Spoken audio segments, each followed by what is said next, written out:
అమ్మమ్మ మొన్న మనం ఒక వీడియో తీసినాం చూడు చాటల గురించి. ఆ వీడియో 3 లక్షల మంది చూసిర్రు. కొంతమంది కొన్ని డౌట్లు ఉన్నాయంటే కమెంట్స్ లో పెట్టిండ్రు. ఆ డౌట్ ఏంటంటే మొన్న మీరు ఆ చాట తీసుకునేటప్పుడు ఏమో లెక్క పెట్టిండ్రు కదా, అవి ఎట్లా లెక్క పెట్టిండ్రు అంటే చెప్పు.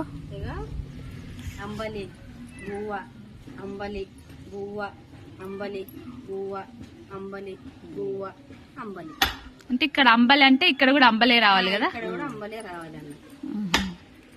చాటలు అనేది ఎవరు ఇప్పియాలి? అమ్మగారే ఇప్పియాలనా?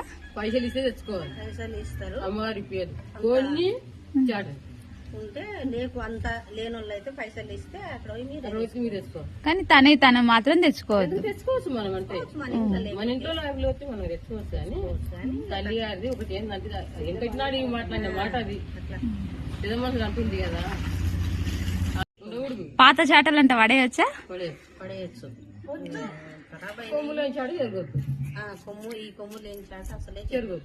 ఏవి ఆ మూలలా కవి లేకుంటే దానికి ఒక కట్టెలాగా ఉంటది ఇట్లా కొమ్ముది. ఈ కొమ్ము అంటారు చాట కొమ్ము. ఇక్కడ అవి లేకుంటే చాటం జరగొద్దా? ఇక పడేసేయాలి.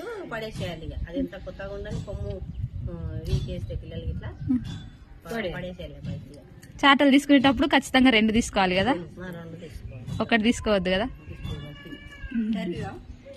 అట్లాంటిదే. ఇంకేమన్నా మీకు డౌట్స్ ఉంటే కామెంట్ సెక్షన్ లో కామెంట్ చేయండి. ఇంకో వీడియోలో అయితే క్లియర్ చేస్తా.